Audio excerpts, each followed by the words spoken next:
Good morning class 10 आज हम जो अपना टॉपिक डिस्कस करेंगे वो है बच्चों न्यूटन्स का फर्स्ट लॉ ऑफ मोशन।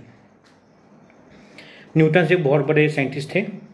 उन्होंने हमको कुछ लॉज दिए थे जो हमारे मोशन से रिलेटेड हैं।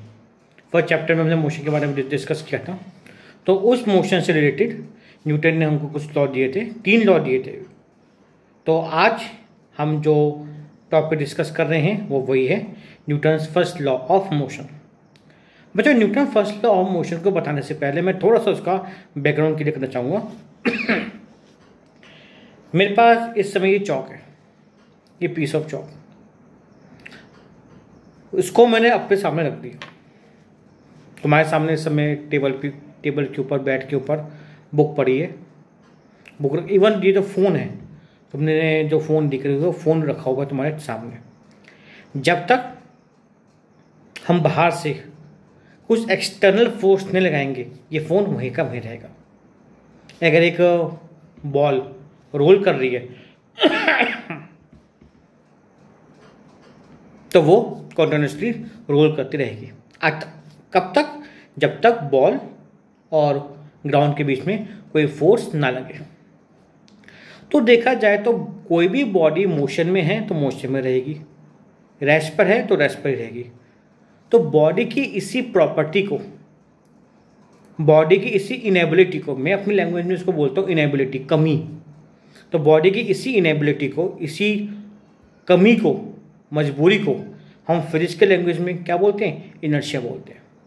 तो इनर्शिया एक वो प्रॉपर्टी है जिसकी वजह से बॉडी अपने आप अपनी स्टेट में चेंज नहीं ला सकती। That property is called inertia. जो न्यूटन थे उन्होंने इसी इनर्शिया को एक सिस्टमेटिक तरीके से अरेंज किया, एग्जाम्पल के साथ एक्सप्लेन किया, और वही उनका फर्स्ट लॉ ऑफ मोशन बन गया। न्यूटन का first law of motion says that if a body is at rest remains at rest, और if a body is in motion remains in motion. अगर एक बॉडी रेस्ट पर है तो rest पर ही रहेगी, चल रही है तो चलती ही रहेगी। कब तक? जब तक हम बाहर से उसके ऊपर कोई फोर्स ना लगाएं। जब तक हम बाहर से उसके ऊपर कोई फोर्स नहीं लगाएंगे उसकी स्टेट चेंज नहीं होगी। चल रही है तो चलती रहेगी, रुकी है तो रुकी रहेगी। जैसे हमने फोर्स लगाई एक्सटर्नली उसकी स्टेट चेंज होगी, और मोशन से या तो रेस्ट पर आ जाएगी या रेस्ट से वो मोशन बन जाएगी। यही हमारा Newton's first law of motion होता है। आई रिपीट बच्चों, Newton first law of motion says that if a body is at rest remains at rest, if a body is in motion remains in motion, unless और until some external force is not applied. External बाहर से हम force नहीं लगाएंगे, there will be no change. Newton के first law of motion से हमें 2 बात पता चलती है। ध्यान से सुनना स्टूडेंट्स, न्यूटन के फर्स्ट लॉ ऑफ मोशन से हमको 2 बात पता चलती है। एक तो है फोर्स के बारे में, कि बॉडी पे फोर्स लगानी पड़ती है। दूसरा पॉइंट जो हमको पता चलता है इनर्शिया, कि हर बॉडी की अपने में एक इनेबिलिटी होती है। बॉडी अपने आप अपने स्टेट को चेंज नहीं कर सकती। तो अगर हम चाहते हैं कि बॉडी अपनी स्टेट चेंज करे तो उसके लिए हमें उसके ऊपर फोर्स लगानी पड़ती है। उसी फोर्स को हम क्या बोलते हैं? इनर्शिया बोलते हैं। तो इफ वी आर सेइंग कि Newton first law of motion is the law which tells us about the relationship between inertia and force, तो कहना गलत नहीं होगा। बॉडी की इनेबिलिटी उसके मास के ऊपर डिपेंड करती है, इनर्शिया मास पर डिपेंड करती है। जिस बॉडी का मास ज़्यादा उस बॉडी का इनर्शिया भी क्या होगा? ज़्यादा होगा। इनर्शिया मीन्स बच्चों इनेबिलिटी।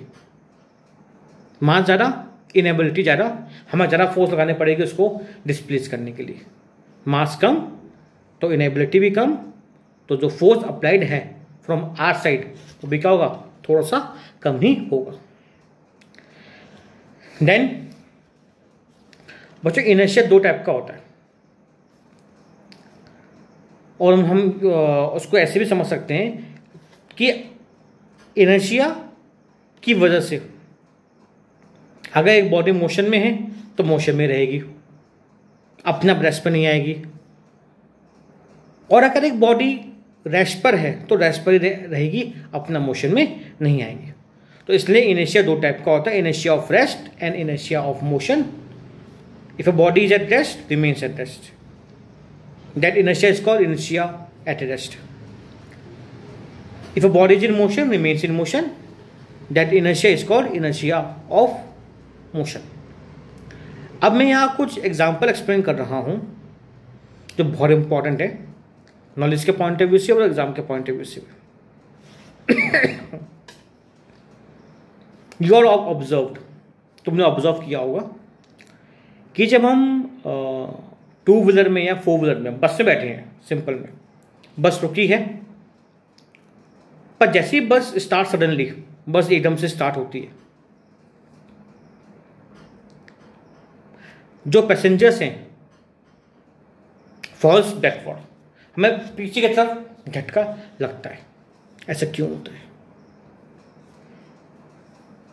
वो इसलिए होता है स्टूडेंट्स, जब इस समय कंसीडर हम लोग इस समय बैठे बस में, बस रेस्ट पर है, हमारी पूरी बॉडी भी क्या है, रेस्ट पर है, पर जैसे ही बस स्टार्ट होती है suddenly,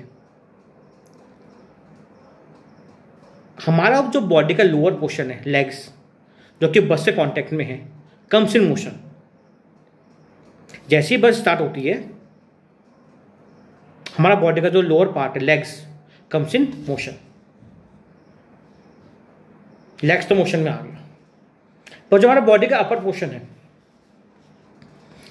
it's remains at rest. बच्चों ये टेक्निकल वर्ड्स इस्तेमाल करना।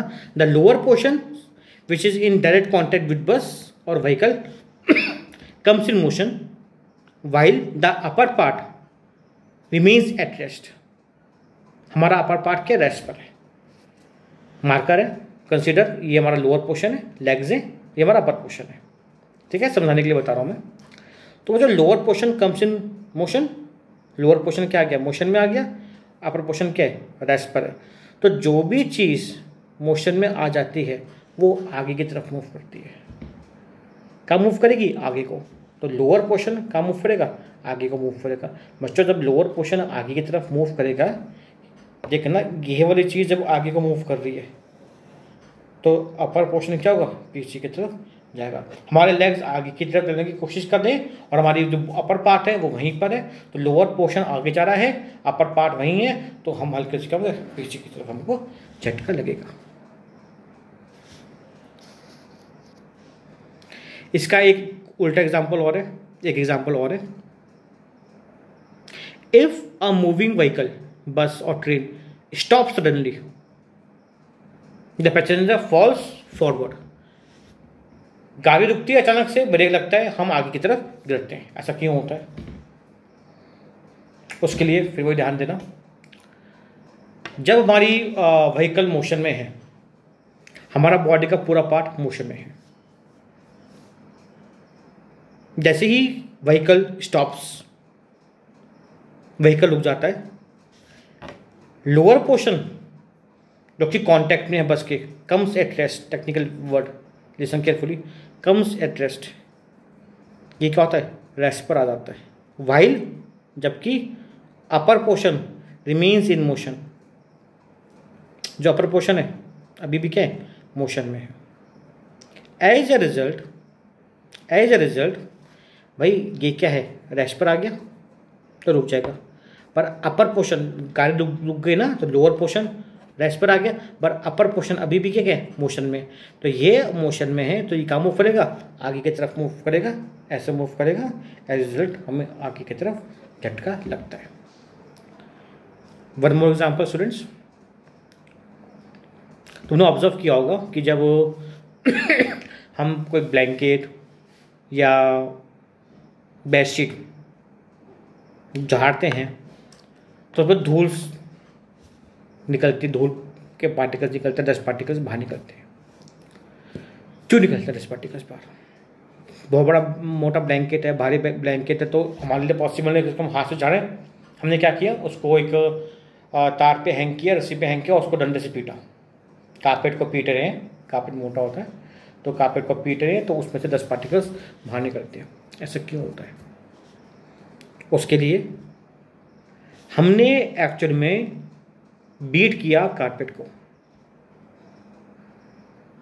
जब हमने कारपेट को बीट किया तो उसकी वजह से carpet comes in motion, carpet तो मोशन में आ गया, but 10 particles remains at rest. Consider my hand a carpet, और ये जो मार्कर है बच्चों वो एक 10 पार्टिकल था। 10 पार्टिकल यहाँ पर भी होगा, 10 पार्टिकल यहाँ पर भी होगा। तो हमने कारपेट को बीट किया तो कारपेट तो क्या आ गया मोशन में, तो आगे पीछे मूव करेगा। ठीक है, भाई ये जो 10 पार्टिकल है मोशन में नहीं आया, हमने इसको बीट नहीं किया, हमने बीट किसको किया? कारपेट को। तो carpet comes in motion while the 10 particles remains at rest.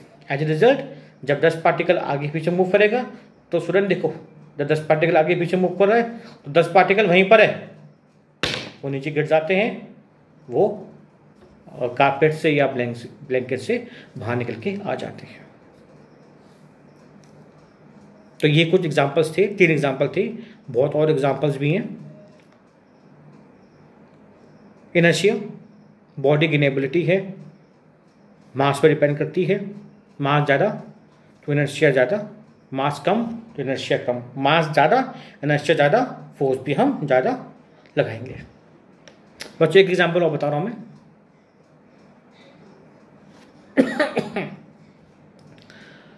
तुम लोगों ने ऑब्जर्व किया होगा, हमने ग्लास लिया, ठीक है, कंसीडर दिस इज ग्लास। एक ग्लास लिया, इस ग्लास के ऊपर मैंने एक कार्डबोर्ड रख दिया, पतला सा, ज़्यादा मोटा नहीं, पेज नहीं, पतला सा कार्डबोर्ड में रख दिया, और उस कार्डबोर्ड के ऊपर एक कॉइन रख दिया। ठीक है, तो consider this is a cardboard, ये ग्लास है और इस ग्लास के ऊपर क्या है, मैंने एक कार्डबोर्ड रखा हुआ है, ऐसे रखा हुआ है। ठीक है स्टूडेंट, उसके बाद इसके ऊपर एक कॉइन है। कंसिडर करो बच्चों, ये जो चौक है ये उसके ऊपर कॉइन है। ठीक है, तो हमने क्या किया, वैसे तो मैंने पकड़ रखा है क्योंकि ये डस्टर इसको सपोर्ट नहीं कर रहा, अदरवाइज जब तुम प्रैक्टिकल करोगे तो पकड़ने की कोई ज़रूरत नहीं है, वो तुम्हें अपने आप ही बिना सपोर्ट के वो स्टैंड होगा। तो ये ग्लास है, ये एक वुडन ब्लॉक है, पतला सा गत्ते का थोड़ा ले रखा है, और ये हमारे पास क्या है, एक कॉइन है। पत्थर भी ले सकते हैं पर पत्थर ज़्यादा भारी ना हो। हमने क्या किया, हमने इस कार्डबोर्ड को फोर्स लगाई, इस कार्डबोर्ड को क्या लगाई, फोर्स लगाई। तो बच्चों जब हमने क्या देखा, जब हमने इस कार्डबोर्ड को फोर्स लगाई तो सिर्फ यही कार्डबोर्ड तो आगे चला गया, यही कार्डबोर्ड चला गया आगे, और उसके ऊपर जो स्मॉल पीस ऑफ स्टोन था या कॉइन, बेस्ट एग्जाम तरीका है, वो कॉइन आगे नहीं जाएगा, वो कॉइन नीचे जो ग्लास में उसमें गिर जाएगा। ऐसा क्यों हुआ, क्योंकि बच्चों हमने फोर्स दी सिर्फ कार्डबोर्ड को, जिसको फोर्स दी वही मोशन में आया, वही आगे मूव करा। ये जो चौक को जिसको मैंने कॉइन मारना का था remains at rest, as a result वो वहीं रहेगी, नीचे गिर जाएगी। नीचे कांच का गिलास है या स्टील का गिलास है, कटोरी है, जो भी है उसमें वो गिर जाएगी। तो बच्चों ये 4 एग्जाम्पल्स हैं, और डेफिनेटली एक एग्जाम्पल लिखने को जरूर आएगा, एग्जाम्पल जरूर करने को आएगा कि ऐसा क्यों होता है। ठीक है, तो अभी आज हमने न्यूटन का फर्स्ट लॉ पढ़ा। नेक्स्ट जब हमारी क्लास होगी तो उसमें हम न्यूटन के सेकंड लॉ के बारे में डिस्कस करेंगे, न्यूटन का सेकंड लॉ के बारे में डिस्कस करेंगे। बट अभी के लिए सफिशिएंट है न्यूटन का फर्स्ट लॉ मोशन। और मैं उम्मीद करता हूँ स्टूडेंट्स कि जो जितना भी पढ़ाया जा रहा है सब बच्चे क्लास 9 के सेक्शन सी सेक्शन डी के उसको अपना उस टॉपिक को समझ रहे होंगे, और जो भी मैं नोट्स दे रहा हूँ, होमवर्क दे रहा हूँ, कर रहे होंगे। स्टिल बच्चों जो भी वीडियोस सेंड करता हूँ मैं वो ये यूट्यूब के ऊपर, तो उसको प्लीज़ ज़रूर व्यू करा करो, और जो भी काम देता हूँ उसको कांटेक्ट में रहो, टच में रहो उसको, और उससे टच में रहो, पढ़ाई के टच में रहो, और कोई भी प्रॉब्लम हो यू कैन आस्क मी।